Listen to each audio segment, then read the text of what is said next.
Channel నేను మీ సుధీర్ సార్ని 2024 మే 6 ఇవాల్టి కరెంట్ అఫైర్స్. ఫస్ట్ క్వశ్చన్, కార్ల వాషింగ్పై ఇటీవల ఏ రాష్ట్ర ప్రభుత్వం నిషేధం విధించింది? కార్ల వాషింగ్పై ఇటీవల ఏ రాష్ట్రం నిషేధం విధించింది అంటే ఉత్తరాఖండ్ అనమాట. చాలా ఇంపార్టెంట్ అనమాట. ఎందుకు ఉత్తరాఖండ్ రాష్ట్రంలో కార్ల వాషింగ్పై నిషేధం విధించింది అంటే కనుక నీటి కొరత, తీవ్రమైనటువంటి నీటి కొరత ఎదుర్కొంటూ ఉందన్నమాట ఉత్తరాఖండ్ రాష్ట్రం. ఎందుకంటే గత శీతాకాలంలో వర్షపాతం నమోదు కాలే, గత శీతాకాలంలో హిమపాతము, దాని కారణమే కాకుండా ఇప్పుడు ఎండాకాలం ఎండలు విపరీతంగా ఉన్న నేపథ్యంలో విపరీతమైనటువంటి నీటి కొరతను ఎదుర్కొంటూ ఉందన్నమాట ఉత్తరాఖండ్. ఈ నేపథ్యంలో ఏవైతే కార్ వర్క్షాప్స్ ఉంటాయో ఆ కార్ వర్క్షాప్స్లో నీటిని ఉపయోగించడం మనం చూస్తూ ఉంటాం. ఎక్కువగా డ్రై వాష్ చేయడం కోసం నీటిని బాగా ఉపయోగిస్తారనమాట. ఈ క్రమంలో తీసుకున్నటువంటి నిర్ణయం అన్నమాట. తీవ్ర నీటి కొరత నేపథ్యంలో ఓకేనా తీసుకున్న నిర్ణయం ఇది, గుర్తుపెట్టుకోవాలి ఓకేనా. చాలా చాలా ఇంపార్టెంట్. ఉత్తరాఖండ్ రాజధాని డెహ్రాడూన్. ఉత్తరాఖండ్ రాష్ట్ర హైకోర్టు నైనిటాల్లో ఉంటుంది. ఉత్తరాఖండ్ రాష్ట్ర భాష హిందీ అనమాట. ఓకే, ఉత్తరాఖండ్ రాష్ట్ర ప్రస్తుత ముఖ్యమంత్రి పుష్కర్ సింగ్ ధామి అనమాట. ఉత్తరాఖండ్ రాష్ట్ర గవర్నర్ గుర్మిత్ సింగ్. ఉత్తరాఖండ్ రాష్ట్ర గవర్నర్ ఎవరంటే కనుక గుర్మిత్ సింగ్ అనమాట. అల్ జజీరా వార్తా సంస్థపై ఇటీవల ఏ దేశం నిషేధం విధించింది? చూడండి, అల్ జజీరా అనేటువంటి వార్తా సంస్థ ఇప్పుడు వార్తల్లో ఉందన్నమాట. ఓకేనా, దీనిపైన నిషేధించినటువంటి దేశం ఏదంటే కనుక అదే ఇజ్రాయెల్ దేశం అల్ జజీరా అనేటువంటి వార్తా సంస్థపై నిషేధం విధించిందనమాట. కారణం ఏంటంటే కనుక మనందరికీ తెలుసు, ఇజ్రాయెల్ పాలస్తీనా మధ్య జరుగుతున్నటువంటి యుద్ధం. పాలస్తీనా దేశానికి చెందిన హమాస్ మిలిటెంట్లు ఆపరేషన్ అల్ అక్సా పేరుతో దాడులు చేసిన విషయం మనకు తెలుసు. మళ్ళీ ఇజ్రాయెల్ పాలస్తీనా దేశానికి చెందిన హమాస్ మిలిటెంట్లపై ఆపరేషన్ ఐరన్ స్పోర్ట్ పేరుతో వాళ్ళు దాడులు చేసిన విషయం మనకు తెలుసు. ఈ క్రమంలో అక్కడ ఉన్న భారతీయులను రక్షించడం కోసం భారత ప్రభుత్వం చేపట్టిన ఆపరేషన్ అజయ్ అని మనకు తెలుసు. చూడండి, ఇక్కడ 3 ఆపరేషన్స్ చెప్పాను నేను. Operation Al Aqsa, operation iron sport, operation Ajay. Operation Al Aqsa, operation iron sport అనేటువంటివి దాడుల నేపథ్యంలో చేపట్టిన ఆపరేషన్స్ అనమాట. కానీ ఆపరేషన్ అజయ్ అనేది మన భారతీయులను మనం రక్షించుకోవడం కోసం చేసిన ఆపరేషన్ అనమాట. ఇట్లా ఇజ్రాయెల్ పాలస్తీనా మధ్య జరుగుతున్న యుద్ధం. ఈ క్రమంలో పాలస్తీనా హమాస్ మిలిటెంట్లకు మద్దతుగా ఖతర్ దేశానికి చెందినటువంటి ఇక్కడ ఆన్సర్ ఖతరే అనమాట, గుర్తుపెట్టుకోవాలి ఓకేనా. వార్తా సంస్థపై ఇటీవల ఏ దేశం నిషేధం విధించిందంటే ఇజ్రాయెల్. కానీ ఇక్కడ వార్తా సంస్థ ఏ దేశానికి చెందినదంటే ఖతర్ అనమాట. ఖతర్ దేశానికి చెందిన వార్తా సంస్థ అనమాట అల్ జజీరా. దానిపైన ఇప్పుడు ఇజ్రాయెల్ నిషేధం విధించడం జరిగిందనమాట. ఏ దేశం నిషేధం విధించింది? ఇజ్రాయెల్. ఈ అల్ జజీరా వార్తా సంస్థ ఏ దేశానికి చెందినది? ఖతర్. ఈ రెండు గుర్తుంచుకోవాలి. నిషేధం విధించడానికి గల కారణం ఏంటో కూడా నేను చెప్పా. హమాస్ మిలిటెంట్లకు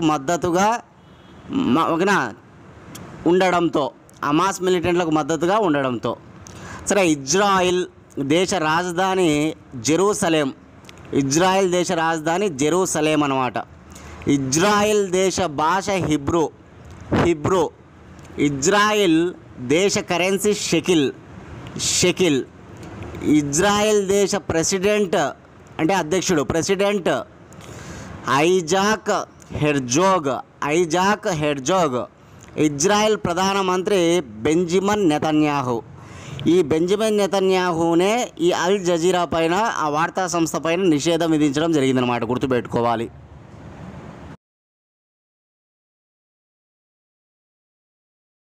థర్డ్ క్వశ్చన్, ఆంధ్రప్రదేశ్ రాష్ట్ర డీజీపీగా ఉన్న ఎవరిపై ఎలక్షన్ కమిషన్ వేటేసింది? చూడండి, ఆంధ్రప్రదేశ్ రాష్ట్ర డీజీపీగా ఉన్న ఎవరిపై ఎలక్షన్ కమిషన్ వేటు వేసిందంటే కనుక రాజేంద్రనాథ్ రెడ్డి అనమాట. చూడండి, మనందరికీ తెలుసు ఆంధ్రప్రదేశ్లో శాసనసభ ఎన్నికలు జరుగుతున్నాయి, అంటే అసెంబ్లీ ఎన్నికలు కూడా జరగబోతున్నాయి. పార్లమెంటరీ ఎన్నికలు జరగబోతున్నాయి, అసెంబ్లీ ఎన్నికలు రెండు కూడా జరగబోతున్నాయి ఆంధ్రప్రదేశ్కి సంబంధించి. ఈ క్రమంలో ఇక్కడ డీజీపీ అంటే డైరెక్టర్ జనరల్ ఆఫ్ పోలీస్, ప్రతి రాష్ట్రానికి ఒక డీజీపీ ఉంటాడనమాట. రాష్ట్రానికి సంబంధించి పోలీస్ బాస్ ఎవరంటే డీజీపీనే, డైరెక్టర్ జనరల్ ఆఫ్ పోలీస్ అంటారనమాట. ఓకేనా. ఇప్పుడు ఎవరు ఉన్నారంటే రాజేంద్రనాథ్ రెడ్డి ఉండేవారు. ఆయనను ఎలక్షన్ కమిషన్ తొలగించడం జరిగిందనమాట, ఆయన ట్రాన్స్ఫర్ చేయడం జరిగిందనమాట. కాబట్టి గుర్తుపెట్టుకోవాలి. ఎందుకంటే ఎన్నికల నేపథ్యంలో ప్రతిపక్ష పార్టీలు ఆరోపించాయన్నమాట. ఓకేనా. ఇతను అధికార పార్టీ కొమ్ము కాస్తున్నాడు కాబట్టి ఇతనిపైన వేటు వేయండి అని చెప్పేసి ఎలక్షన్ కమిషన్ కోరడము. ఓకేనా. ఈ నేపథ్యంలో ఎలక్షన్ కమిషన్ తీసుకున్నటువంటి నిర్ణయం అనమాట రాజేంద్రనాథ్ రెడ్డిపై వేటు. ఇంకా ఎవరు కొత్తగా డీజీపీ వస్తారనేది నేను రేపటి క్లాస్లో చూద్దాం, ఎవరైనా వస్తే కనుక చూద్దాం. ఓకేనా. కాబట్టి గుర్తుపెట్టుకోవాలి ఎవరు రాజేంద్రనాథ్ రెడ్డి, ఖచ్చితంగా గుర్తుపెట్టుకో. ఎలక్షన్ సమయంలో జరిగిన విషయాలను కాస్త మైండ్లో పెట్టుకోవాలన్నమాట. మనకు ఆర్టికల్ 324 నుంచి ఆర్టికల్ 329 వరకు ఎలక్షన్ కమిషన్ గురించి తెలిపి ఆర్టికల్స్ ఉంటాయి. ఆర్టికల్ 324 నుంచి ఆర్టికల్ 329 వరకు ఎలక్షన్ కమిషన్ గురించి తెలుపుతాయన్నమాట. ఇక ఆర్టికల్ 324 ప్రకారం కేంద్ర ఎన్నికల ప్రధాన అధికారిని రాష్ట్రపతి నియమిస్తారు. కేంద్ర ఎన్నికల ప్రధాన అధికారిని, ఎలక్షన్ కమిషనర్ను, ఓకేనా, చీఫ్ ఎలక్షన్ కమిషనర్ని ఎవరు నియమిస్తారంటే రాష్ట్రపతి నియమిస్తారు. ఇప్పుడు ఎవరున్నారు మన దేశానికి కేంద్ర ఎన్నికల ప్రధాన అధికారి అంటే రాజీవ్ కుమార్ గారు ఉన్నారన్నమాట. మన దేశంలో ఉన్నటువంటి ఎన్నికల సంఘం అనేది త్రిసభ్య ఎన్నికల సంఘం, అంటే 3 సభ్యులతో కూడి ఉంటుందన్నమాట. ఒకరు రాజీవ్ కుమార్ ప్రధాన ఎన్నికల అధికారిగా ఉంటే మిగతా 2 సభ్యులు ఎవరంటే ఒకరు జ్ఞానేష్ కుమార్, ఇటీవలనే కొత్తగా వచ్చాడు జ్ఞానేష్ కుమార్, అదేవిధంగా సుఖబీర్ సింగ్ సంధు అనమాట, గుర్తుపెట్టుకోవాలి.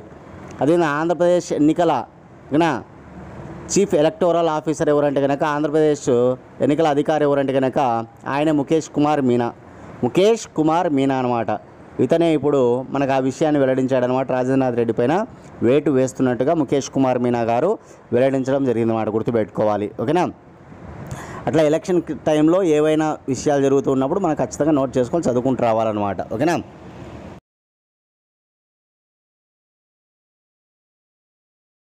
ఫోర్త్ క్వశ్చన్, ఇటీవల బ్లూ కార్నర్ నోటీసులు ఎదుర్కొంటున్నటువంటి ప్రజ్వల్ ఏ రాష్ట్రానికి చెందినవాడు? ఇటీవల బ్లూ కార్నర్ నోటీసులు ఎదుర్కొంటున్నటువంటి ప్రజ్వల్ ఏ రాష్ట్రానికి ఏ పార్టీకి చెందినవాడు? ఆయన జేడీఎస్ అనమాట, జనతాదళ్ సెక్యులర్. కర్ణాటక రాష్ట్రంలో గల పార్టీ అనమాట జేడీఎస్, జనతాదళ్ సెక్యులర్. ఆ పార్టీకి చెందినటువంటి వ్యక్తి ఈ ప్రజ్వల్ రేవన్న. పూర్తి పేరు ప్రజ్వల్ రేవన్న. ఈరోజు వార్తల్లో ఉన్నాడు, చాలా ఇంపార్టెంట్, గుర్తుపెట్టుకోవాలి. ఇతను బ్లూ కార్నర్ నోటీసులు ఓకేనా ఎదుర్కొంటూ ఉన్నాడు. అసలు ఈ బ్లూ కార్నర్ నోటీసులను ఎవరు ఇస్తారంటే కనుక ఇంటర్పోల్ వాళ్ళు. ఇంటర్పోల్ చాలా ఇంపార్టెంట్ సంస్థ. ఇంటర్నేషనల్ క్రిమినల్ పోలీస్ ఆర్గనైజేషన్ అంటారు, ICPO, international criminal police organisation. ఈ ICPO ఎప్పుడు ఏర్పడిందంటే 1923లో ఏర్పడింది. ICPO ప్రధాన కార్యాలయం Lyons, France. ICPO international criminal police organisation లేదా ఇంటర్పోల్ అంటారు. ఇంటర్పోల్ ప్రధాన కార్యాలయం ఎక్కడ అంటాడు? లయోన్స్, ఫ్రాన్స్. ఇంటర్పోల్లో సభ్య దేశాలు 197 ఉంటాయి, 197 అనమాట. ఇక్కడ బ్లూ కార్నర్ నోటీసులు ఇచ్చేది ఎవరంటే కనుక ఇంటర్పోల్ అనమాట. ఓకేనా. ఇట్లా 7 రకాల నోటీసులు ఇస్తుందన్నమాట. నేరగాళ్ళకు సంబంధించి 7 రకాల నోటీసులు ఇస్తుందన్నమాట ఇంటర్పోల్, గుర్తుపెట్టుకోవాలి. 7 రకాల నోటీసులు అనమాట. రెడ్ కార్నర్ అని, బ్లాక్ కార్నర్ అని, ఎల్లో కార్నర్ అని, బ్లూ కార్నర్ అని, పర్పుల్ ఓకేనా కార్నర్ అని, అదేవిధంగా ఆరెంజ్ కార్నర్ అని, ఇట్లా 7 రకాల నోటీసులు ఇస్తుందన్నమాట. ఈ బ్లూ కార్నర్ నోటీసులు ఎదుర్కొంటున్నది మాత్రం ప్రజ్వల్ రేవన్న. ఎవరు ఈ ప్రజ్వల్ రేవన్న? ఎందుకు ఇటీవల వార్తల్లో ఉన్నాడంటే కారణం ఉంది. ఓకేనా. ఇతను అమ్మాయిలపై వేధింపులు, మహిళలపై లైంగిక వేధింపులకు పాల్పడ్డాడు. ఆ సమయంలో వాళ్ళపైన అమానుషంగా ప్రవర్తించాడు. ఓకేనా. మహిళలపై లైంగిక వేధింపులు, మహిళలపై అమానుష ప్రవర్తన, ఇవి వీడియోలు బయటికి రావడం జరిగిందనమాట. ఆయన ప్రవర్తించినటువంటి వీడియోలన్నీ కూడా బయటకు వచ్చాయి. ఏ పార్టీకి చెందినవాడని చెప్పాం? జనతాదళ్ సెక్యులర్ పార్టీకి చెందినవాడు అనమాట, JDS అంటాం. కాబట్టి అతను ఏమయ్యాడంటే కనుక వీసా తీసుకుని వేరే దేశానికి వెళ్ళిపోయాడు. ఇక్కడ ఉద్యమాలు జరుగుతున్నాయన్నమాట. ఇక ప్రజ్వల్ను అరెస్ట్ చేయమని ఇక్కడ ఉద్యమాలు జరుగుతున్నాయి. ఈ క్రమంలో అతను వేరే దేశానికి వెళ్ళిపోవడం, జర్మనీకి వెళ్ళిపోవడం జరిగిందనమాట. కాబట్టి జర్మనీలో ఉన్నటువంటి ప్రజ్వల్ రేవన్నను భారతదేశానికి అప్పగించమని ఈ నోటీసులు ఇవ్వడం జరిగిందనమాట. బ్లూ కార్నర్ నోటీసులు ఇచ్చినట్లయితే కనుక ఏం చేయవలసి ఉంటుందంటే కనుక ఒక దేశానికి చెందినటువంటి వ్యక్తి మరొక దేశానికి వీసా ద్వారా వెళ్ళినప్పుడు ఆ వ్యక్తిని తిరిగి వాళ్ళ దేశానికి పంపించాలన్నమాట. అది బ్లూ కార్నర్ నోటీస్ అంటే కనుక. ఓకేనా? ఎవరు ఇస్తారు? ఇంటర్పోల్ వాళ్ళు ఇస్తారన్నమాట. ఇప్పుడు భారతదేశం నుంచి ఆయన జర్మనీకి వెళ్ళాడు.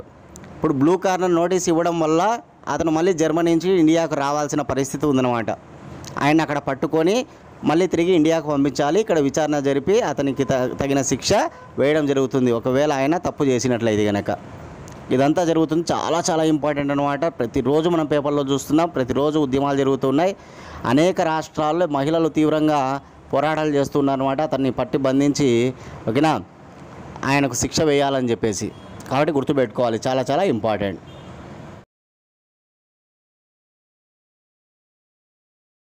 Next 5th question. ప్రపంచంలో తొలిసారిగా క్యాండిల్ వ్యాక్స్ ఫ్యూయల్ రాకెట్ SR-75ను ఏ దేశం ప్రయోగించింది? చూడండి, ప్రపంచంలోనే మొట్టమొదటిసారిగా క్యాండిల్ వ్యాక్స్ ఫ్యూయల్ రాకెట్ SR-75ను ఏ దేశం ప్రయోగించింది అంటే కనుక జర్మనీ. జర్మనీకి చెందినటువంటి ఒక కంపెనీ హై ఇంపల్స్ అనమాట. జర్మనీకి చెందిన ఒక కంపెనీ హై ఇంపల్స్ ఒక రాకెట్ను తయారు చేసిందనమాట. రాకెట్ పేరు SR-75. జర్మనీ తయారు చేసిన రాకెట్ SR-75 అనమాట. ఈ SR-75 రాకెట్ ప్రత్యేకత ఏంటి అంటే ప్రపంచంలోనే మొట్టమొదటి క్యాండిల్ వ్యాక్స్ ఫ్యూయల్ రాకెట్ అనమాట. అంటే మైనపు కొవ్వొత్తి, అంటే క్యాండిల్ అంటే కొవ్వొత్తి కదా, కొవ్వొత్తి మైనం ఇంధనంతో ప్రయాణించే రాకెట్ అనమాట ఇది. ఇక్కడ ఇంధనంగా ఏం వాడుతున్నారు అంటే మైనాన్ని వాడుతున్నారు. వ్యాక్స్ అంటే మైనం అనమాట. కాబట్టి గుర్తుపెట్టుకోవాలి, ప్రపంచంలో ఏ దేశం కూడా ఇట్లాంటి రాకెట్ను తయారు చేయలేదన్నమాట. మొట్టమొదటిగా జర్మనీకి చెందినటువంటి ఒక ప్రైవేట్ కంపెనీ హై ఇంపల్స్. చూడండి, మన ఇమేజ్లో చూడవచ్చు, కింద హై ఇంపల్స్ కంపెనీ పేరు కూడా ఉంది చూడండి. ఇక్కడ రాకెట్ ఉంది, రాకెట్ కింద మనకు సౌత్లో ఓకేనా ఒక కంపెనీ పేరు ఉంది హై ఇంపల్స్ అని. కాబట్టి గుర్తుపెట్టుకోవాలి. ఓకేనా, పైన వచ్చేసి మనకి రాకెట్ పేరు ఉంది. ఓకేనా, చూసుకోవాలి. ఇది ఎటువంటి రాకెట్ అంటే కనుక క్యాండిల్ వ్యాక్స్ ఫ్యూయల్ రాకెట్ అని గుర్తుపెట్టుకోవాలి. రాకెట్ పేరు SR-75 అనమాట. దీనిని దక్షిణ ఆస్ట్రేలియా దేశం నుంచి ప్రయోగించారు విజయవంతంగా. దక్షిణ ఆస్ట్రేలియా దేశం నుంచి ప్రయోగించారనమాట విజయవంతంగా. అది గుర్తుపెట్టుకోవాలి. డైరెక్ట్ బిట్ అనమాట.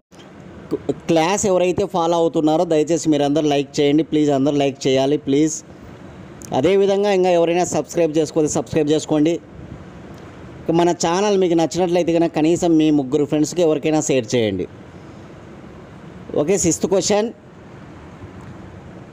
ప్యారిస్ లక్ష్యానికి ఆమడ దూరంలో దేశాల వాతావరణ ప్రణాళికలు ఉన్నాయని ఏ సంస్థ తెలిపింది?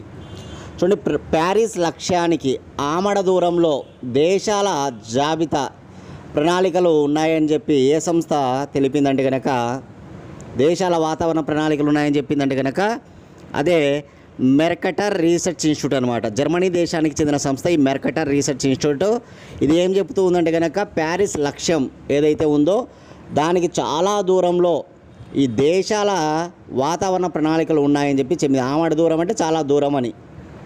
ఏంటి ప్యారిస్ లక్ష్యం అనేది మనం తెలుసుకోవాలి.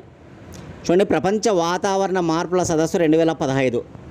ప్రపంచ వాతావరణ మార్పుల సదస్సు 2015 ఎక్కడ జరిగిందంటే ప్యారిస్లో జరిగింది. దీన్నే ప్యారిస్ ఒప్పందం అంటారు. 2015లో జరిగిందన్నమాట ప్యారిస్ ఒప్పందం. ఈ ఒప్పందం ప్రకారం ఏదైతే ఓకేనా ఇండస్ట్రియలైజేషన్ ఉందో పారిశ్రామికీకరణ నాటి ఉష్ణోగ్రత కంటే 1.5 డిగ్రీల సెంటీగ్రేడ్ను తగ్గించుకోవాలి. ఓకేనా, ఎప్పటికీ 2000 ఆ ఉష్ణోగ్రత అనేది 1.5 డిగ్రీల సెంటీగ్రేడ్కు తగ్గించుకోవాలన్నమాట. ఎప్పటి లోపల 2100 నాటికి 2100 నాటికి అనమాట. ఇది లక్ష్యం అనమాట. ప్యారిస్ ఒప్పందం లక్ష్యం అనమాట. కానీ ఆ లక్ష్యానికి సంబంధించి ఎవరు కూడా ఏ దేశం కూడా వాతావరణ ప్రణాళికలు రూపొందించుకోవడం లేదు. ఆమడ దూరంలో ఉన్నాయి, ఎవరు కూడా దానిపైన శ్రద్ధ చూపించడం లేదని జర్మనీ దేశానికి చెందినటువంటి ఒక సంస్థ వాపోయిందనమాట.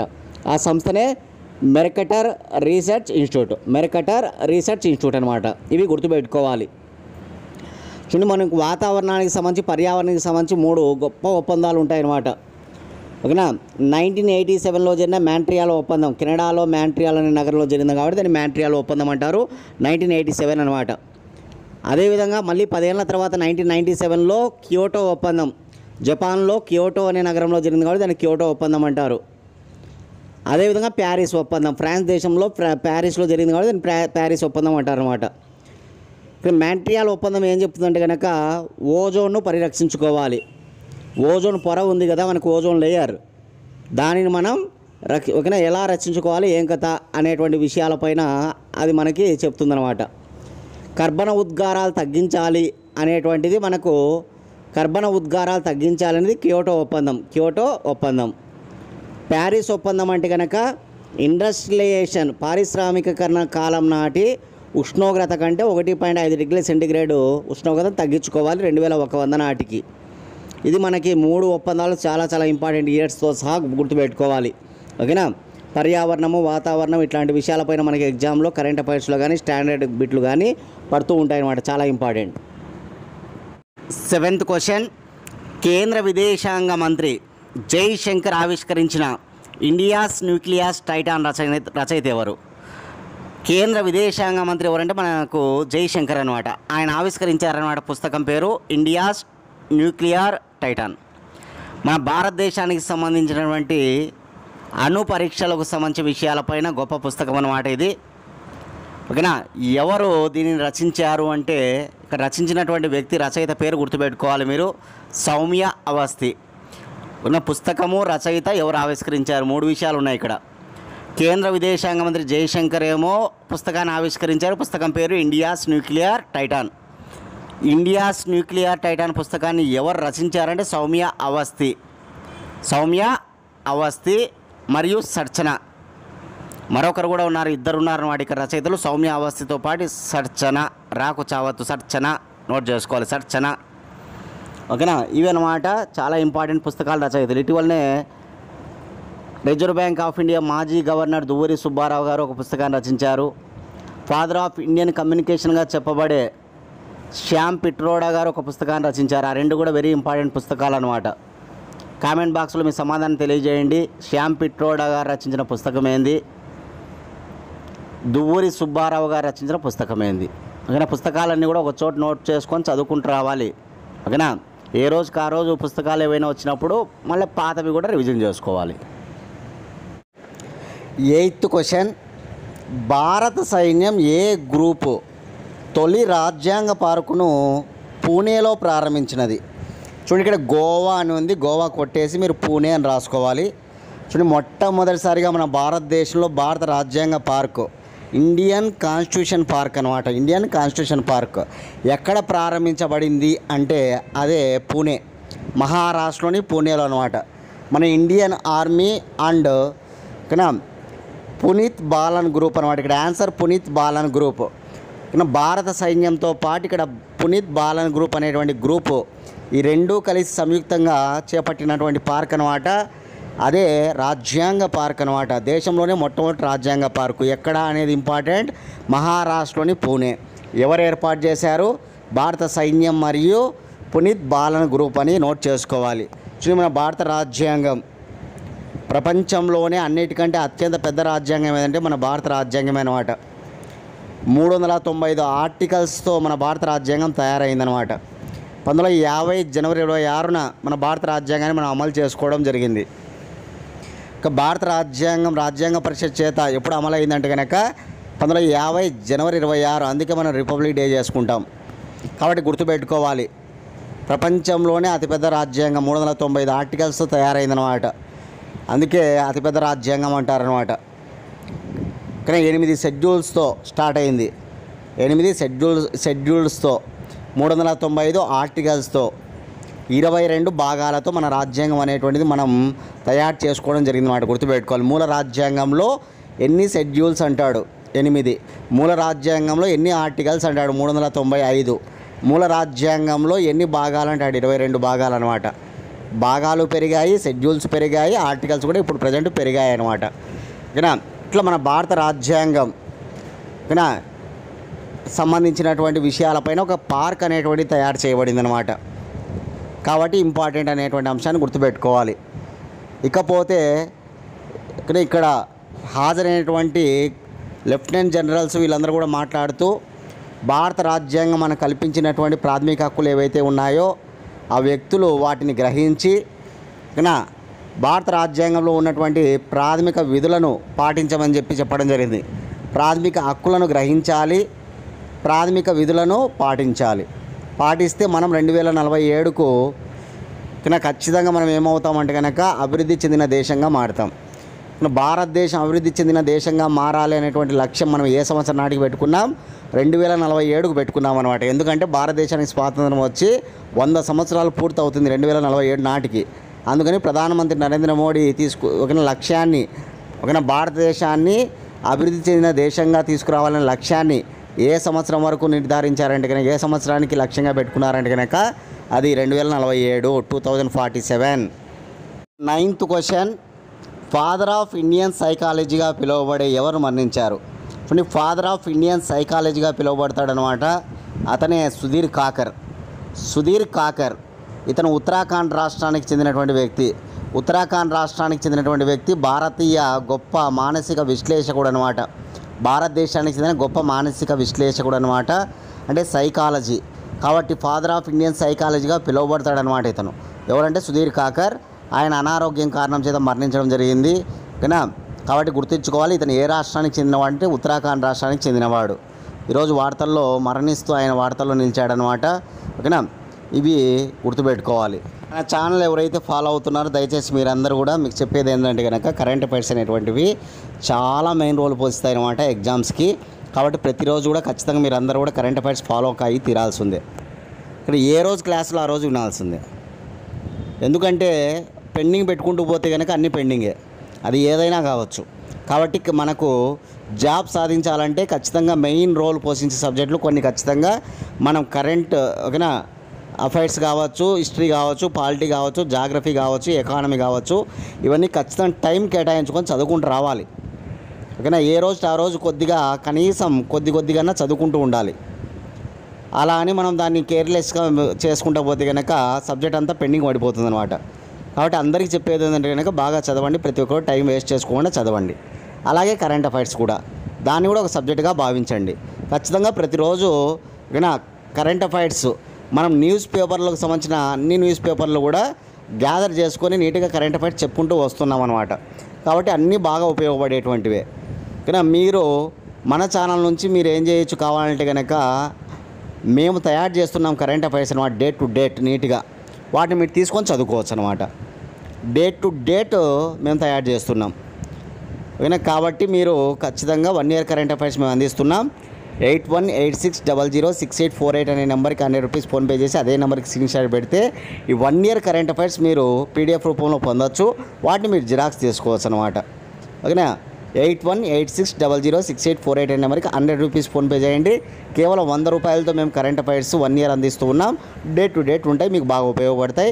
ఖచ్చితంగా మీరు మంచి స్కోర్ సాధించే విధంగా కరెంట్ అఫైర్స్ ఉంటాయి. ఓకేనా? సరే, last question, special Olympic Asia Pacific advisor council vice చైర్మన్గా నియమితులైన భారతీయులు ఎవరు?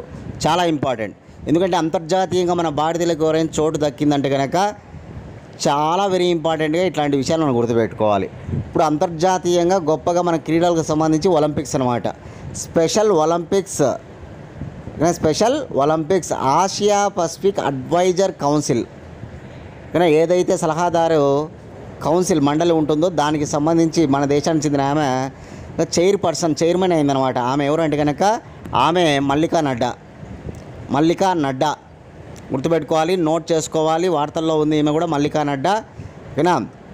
సింగపూర్ కేంద్రంగా పనిచేస్తుందన్నమాట. స్పెషల్ ఒలింపిక్ ఆసియా పసిఫిక్ ఎక్కడ ఉందంటే కనుక సింగపూర్ కేంద్రంగా పనిచేస్తుందన్నమాట. దానికి సంబంధించి ఒక సలహాదారు ఒక మండలి ఉంటుందన్నమాట. ఆ సలహాదారు మండలికి ఇప్పుడు ఆమె చైర్మన్ అనమాట. ఎవరు? మల్లికా నడ్డా. ఇవి ఇవాల్టి కరెంట్ అఫైర్స్. రేపటి క్లాస్లో మళ్ళీ కలుసుకుందాం ఫ్రెండ్స్. థ్యాంక్స్.